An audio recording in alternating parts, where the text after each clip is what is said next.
Бүгін Татар информат бұғат өзәгінде Ландыш Әбударованың «Мандариннар» китабын тәқдим етуге бағышланған матбуғат конференциясына жиылдық.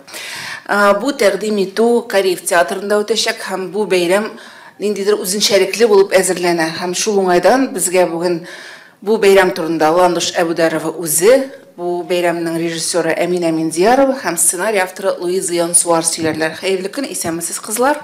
Бірінші «Мандариннар» китабы. Нинди китап ул? Не үшін «Мандариннар» ул? Ландыш, сөз сізге. Хәерле көн барыгызга да.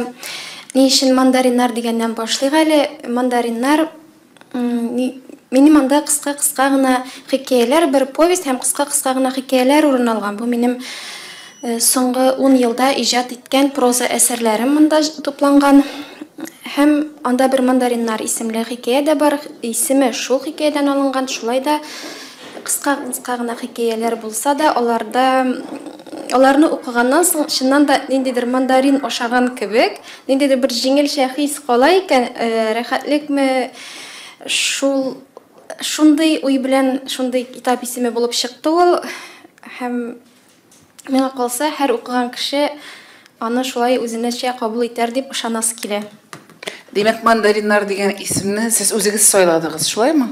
Куязманы нәшриятка илткәндә аның исеме бар иде инде. Бу исемне миңа беренче итеп Луиза тәкъдим итте. Минем карашка чыннан да бик уңышлы исем, ул ниндидер бер атмосфера тудыра, һәм менә шушы уңайдан менә шу атмосфера тәкъдим итү кичәсенә дә күчәчәкме? Луиза, синнән башлыйкмы? Аннары Әминә сөйләр. Нинди формада булачак? Ул чөнки театрда китап тәкъдим итү бик сирәк була торган хәл. Бу ниндидер сез беренче башлаучылар дип әйтсәк тә була, һәм без бу форманы көтәбез, аны анализларга әзербез алга таба.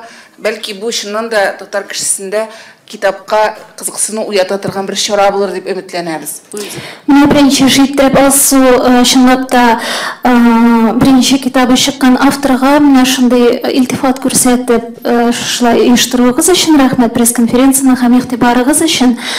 Инде атмосферага килгән вакытта ул без бу китапны бик көттек. Ул җәйгә чыгар диебрәк көткән идек. Һәм җәй көне чыккан очракта безнең шундый идея бар иде. Быел җәй көне күбегез белән менә Кабан күле янындагы мәйданчык бик актив һәм матур эшләде. Һәм безнең шундый идея бар иде Кабан янында эшләргә аны диеп. Ләкин китап үз язмышы белән, үз тәкъдире белән әкренләп чыгып өлгерде яңа ел алдыннан. Һәм аның шуңа күрә «Мандариннар» дип аталуы бик нык акланды да.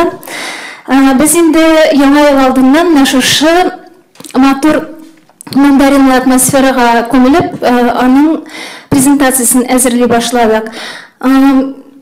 Әйтәсе килә, Ландышның менә бу әсәрләрен мин язылу процессында, үзем без күп еллар буе аралашабыз, мин һәрберсен язылу процессында күреп килгән, укып килгән кеше буларак, һәрберсенең атмосферасын инде шактыйдан сеңдереп, үз эчендә билгеле бер киштәләргә тизеп чыккан идем, кайсы мандарин кайсы урында торырга тиеш икәнлеген. Һәм эшләгән вакытта да менә аны тәкъдим итәсе килде, андагы тылсымны да күрсәтергә, чөнки анда балаларга бәйле һәм балалар өчен кызыклы булган кебек кенә тоелган булырга мөмкин, ләкин ул кичкенәләр өчен генә булмаган, зурлар өчен дә булган фәлсәфи әкиятләр бар анда. Анда шундый Нарния атмосферасы бар. Без яраткан балачак атмосферасы бар. Анда бар, әйтик, менә шул Ландышның бер героинясы хыялында йөрткән Париж атмосферасы. Ягъни ул героиня үзенең романтик хыяллары артыннан менә шунда Парижга китәргә дип хыяллана. Анда бу китапта бар бөтенләй белән безнең стереотипларга туры килмәгән Газап дигән әсәр. Ул шундый үз иблисең белән, үз эчендәге иблисләр белән көрәшү турындагы әсәр. Менә без ул әсәрне Әминә белән иң яратып эшләгән әсәребез ул безнең. Ягъни шундый төрле компонентлардан җыелган һәм без һәрберсенең атмосферасын тудырасыбыз килде. Һәм әйтәсем килә, тамашага килүчеләр бәлки һәрбер күрсәтелгән геройның язмышы нәрсә белән башланган һәм нәрсә белән беткәнлеген белеп тә кайтып китмәскә мөмкиннәр. Алар күрәләр, билгеле бер герой менә шушы кисемтә эчендә, менә шушы без караган тамаша эчендә менә шундый фәлән хисләр кичерә, шундый язмышка дучар булган, әйме?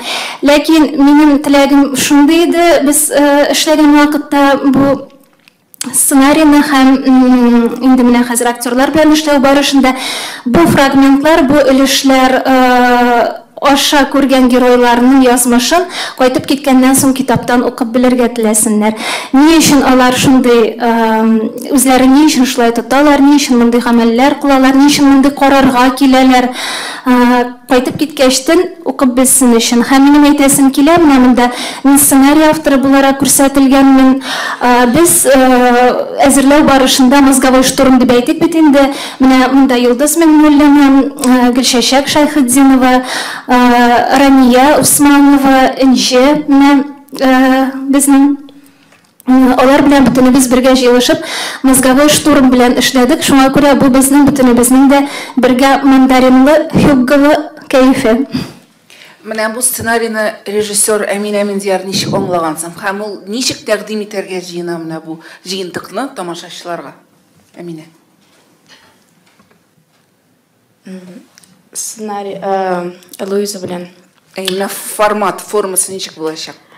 Формага килгәндә бу фрагментарный шундый спектакль дип әйтергә булыр микән аны.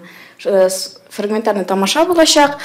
Һәм анда без китаплардан изек алганда, без событийный какой-то определенный именно зур событийны алмадык әсәрдән, ниндидер шундый затравка бирер өчен, менә Луиза дөрес әйтте, менә без аны ниндидер бүлеген караганнан соң китаптан тамашачының шул китапны алып, шул әсәрне укуу теләге тусын өчен без шулай ниндидер отдельный кусокларны алып, мәсәлән, нинди мәсәлән, бер мисал китерегез.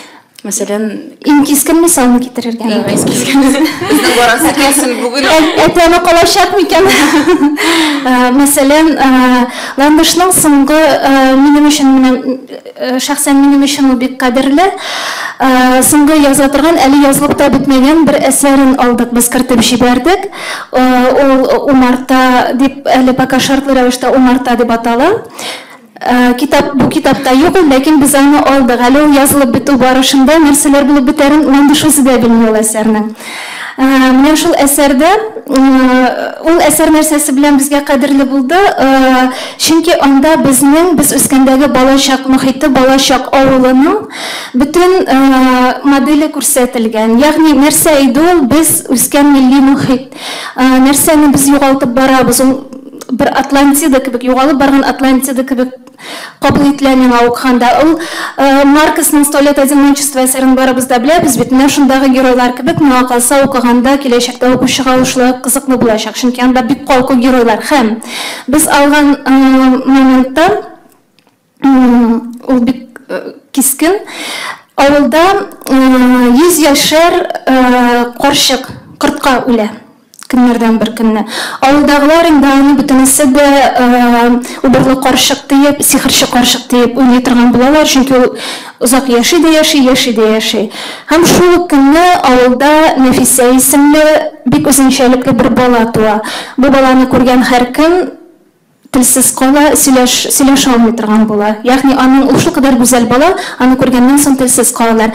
Һәм менә бу вакыйга ул шактый кискен бирелгән. Без ул вакыйгага авылдагы менә шул күренешне алып, аңа Нурбәк Батулла бию хореография куячак. Хәзер менә шул эш процессында бара. Һәм менә шушы хореографик номер барышында без күрсәтәбез кешенең үз эшендәге күрсәтергә телибез инде һәр хәлдә кешенең үз эшендәге көрәшне, кайсы як җиңәсендә, ак як җиңәме, кара як җиңәме, Аллаһ җиңәме синдә, иблис җиңәме, нинди карар сайлыйсың син, кем булырга телисең син бу тормышта? Рәхмәт. Журналистларның әгәр дә фикерләре, сораулары булса, рәхим итегез. Әгәр дә сорауларыгыз булмаса, мин сорауларны бирергә дәвам Лилия. Мөмкин. Мен соңырақ берермен деген едім. Осы әгер де сенікі актуалярак болса, пока сен бермен Енді соңырақ білмеймін, қайсыбызныкі актуалярак тұр, барыбызныкі да актуальдыр. Мына бұл шараға сіз кімні шақырыр едіңіз? Бұл нендей аудитория үшін әзірләне? Ландыш, нешік деп ойлайсыз? Бұл аудитория, мен китапны да кім нендей аудиторияға шығарасын дегенде де мен өзімнің замандашларым деп жауап берем. Менің замандашларым кімдер ол? Алар арасында балалар да бар, алар арасында яшьләр дә бар, алар арасында өлкәннәр дә бар. Бу яшь буенча. Икенчедән, минем аудитория ул китап укый торган аудитория дип күз алдына китерәм мин. Шуңа күрә китап укырга ярата торган замандашларымны күрәсем килә шушы кичәдә. Эмине? Яшьтәшләр өчен, чөнки Ландышның әсәрләре ул анда бик зурларына әкият дөньясына кертә торган әсәрләр. Балаларның болай да әкиятләре күп, аларның миндер анда бик современный телдә һәм зурларга шул җитми, безнең яшьтәшләргә шул җитми, әкият дөньясына чумыр өчен Ландышның китабын алып укысаң, анда мәхәббәт тә бар, тылсым да бар, ниндер өмет тә бар. Ул бик шундай светлый, якты кайф уята. Луиза. Мен алай айырып кына куя алмыйм мөгаен, ләкин бер генә әйбер әйтәсем килә. Менә безнең Ландыш белән безнең яшьтәшләр безнең белән бергә Казан дәүләт университетының менә шушы филология, тарих факультеты тирәсендәге укып бетергән безнең яшьтәшләр бик кызыксыналар, бик зур кызыксыну белән карыйлар. Ул мөгаен менә шушы безнең яшьтәшләребез өчен калган аудиториядан тыш, миңа калса безнең инде урта яшькә килеп җитеп өлгереп килгән вакыттагы уйларыбызның үзенә күрә бер ояткысы квинтэссенциясы да булыр дип уйлыйм. Рәхмәт. Сорауларыгыз? Лилия. Бұл китапны тәкъдим итү, анда бит сезнең спектакль форматында кемнәр уйныйсы, анда артистларда кем булачак? Артистлар анда була Кореев театры артистлары һәм бер икенче гимназиядә укучы Таңсылу исемле 4нче класс укучысы һәм Джуна Төркеме. Шулай ук без бу эшкә сценографны чакырдык. Ул Сергей Геннадьевич Скомороховның укучысы, ул 3нче курста укый һәм ул безгә бик матур сценография ясый. Шулай ук шул Сергей Геннадьевич Скомороховның укучылары алар инде Кореев театрында Юлдашның туган көнен оформляткәннәр иде һәм без менә потихоньку тоже калипкә яңа художниклар җәлеп итәбез әйе. Һәм монда әле тагын бер интрига. Тамашачы театрга килеп керүгә, менә шушы тылсымлы атмосферага кереп күмеләчәк. Моңа ярдәм итәчәк Марат Шәйдуллин исемле мине чакырдык без һәм ул һәм аңа ярдәм итүчеләр фойеда сезне мандариннар белән да сыйлаячак, сюрпризлар да әзерләячәк һәм бераз гына әкият күрсәтәчәк. Рәхмәт. Тагын сорауларыгыз бармы? Шулпан. Минем Ландышка сорауым, Ландыш китабыны ачуга иң беренче сиңа да бик үкче астында дигән әсәрең әйме, ул әсәрне укыгач, моны Ландыш язды микән дип уй килде минем. Син белән бүген шундый Ни өчен? Сәбәбе. Чөнки бүген менә Ландыш шундый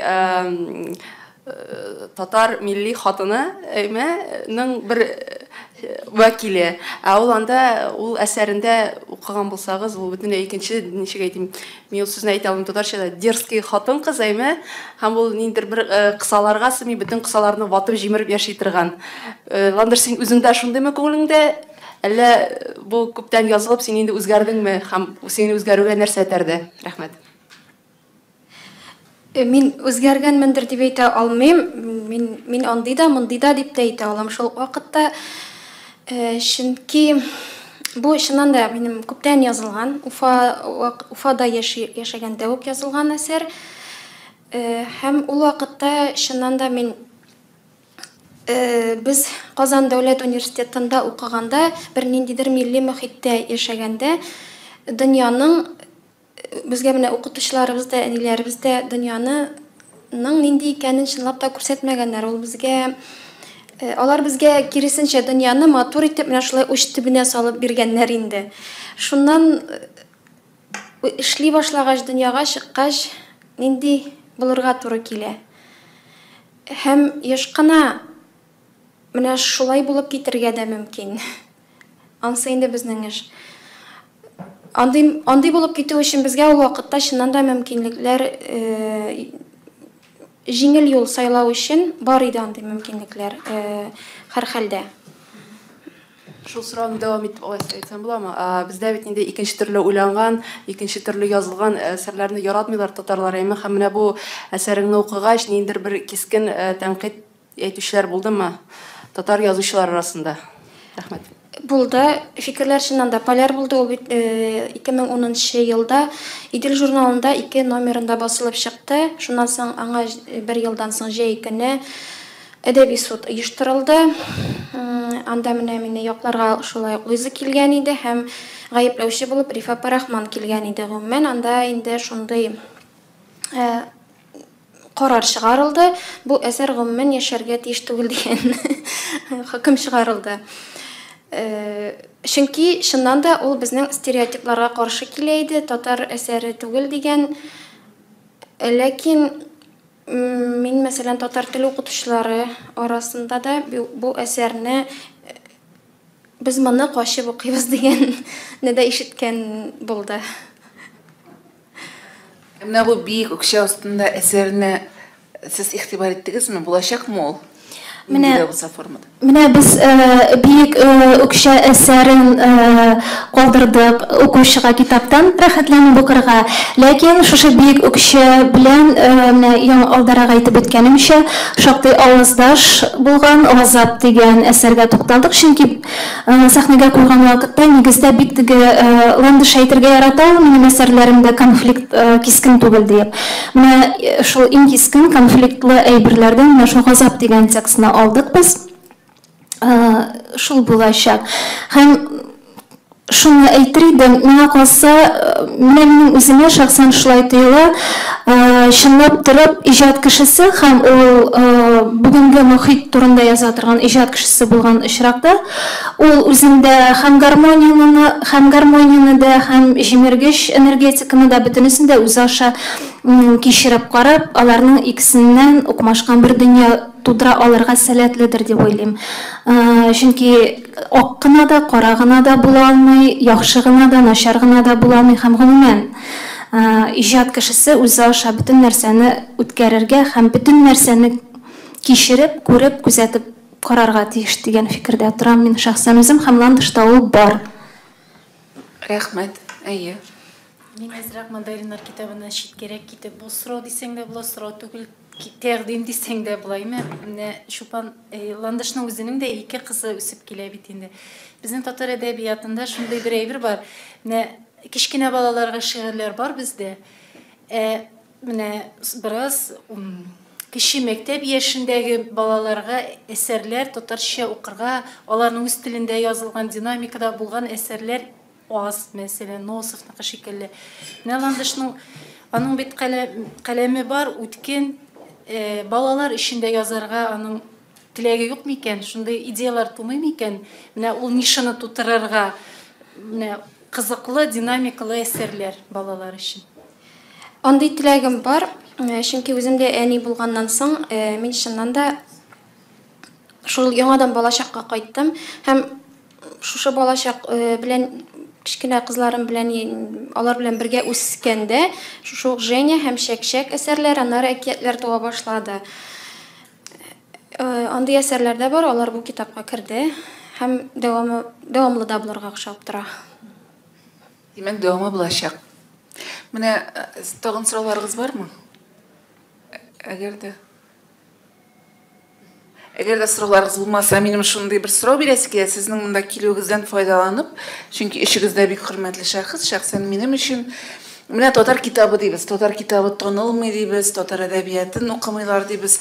Шулай да монда яңа форма эзләү шәйләнә, яңа форма, татар китабына кызыксыну уятуның яңа формасы. Менә аны театрда тәкъдим итәләр. Сіз Татар китабына қызықсыны уятыр үшін нәрсе эшләргә кирәк дип саныйсыз? Менә бүгенге көндә. Луиза. Бу авыр сорау инде, беләм, ләкин шулай да һәм алдан әзерләнеп килгән сорау да түгел. Шулай да фикерләрегез кызык. Мин бөтенләй кызыксыну юк демәс идем. Бүгенге көндә менә нәкъ яшьрәк буында, бездән яшьрәк буында мин сизәм ул кызыксынуның барын. Һәм айрым бер авторларны укуларын һәм миңа калса нәкъ менә проза өлкәсендә безнең киләчәктә пәйда булырга тиештер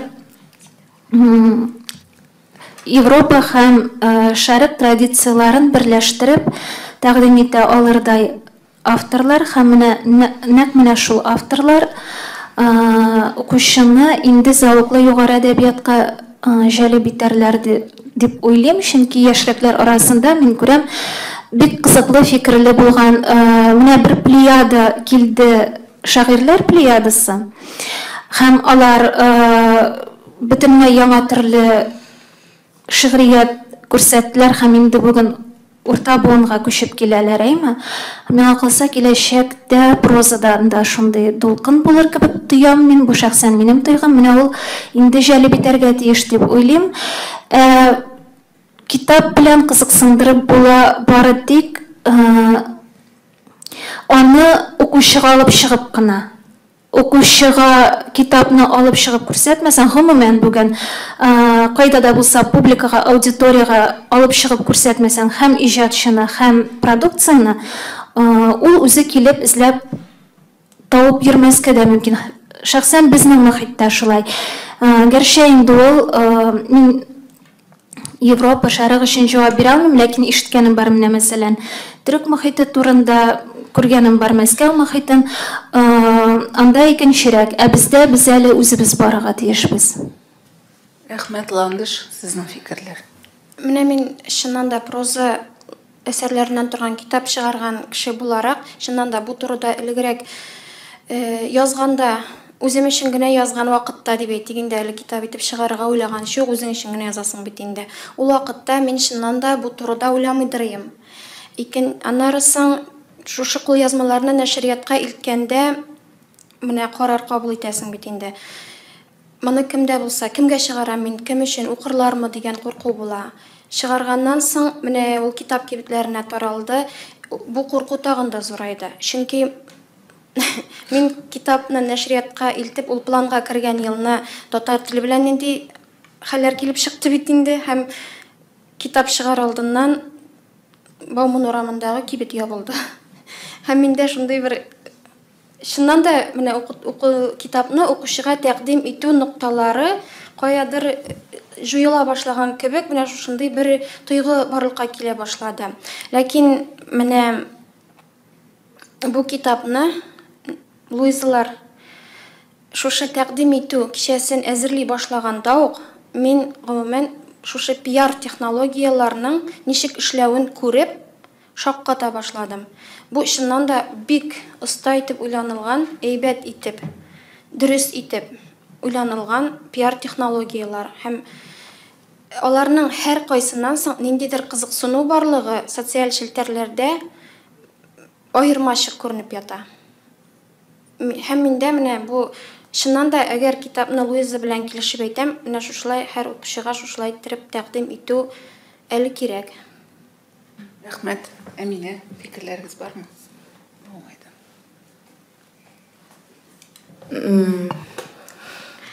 Шул Луиза әйткәнчә затравка биреп кенә кешене ничектер кызыксындырып була.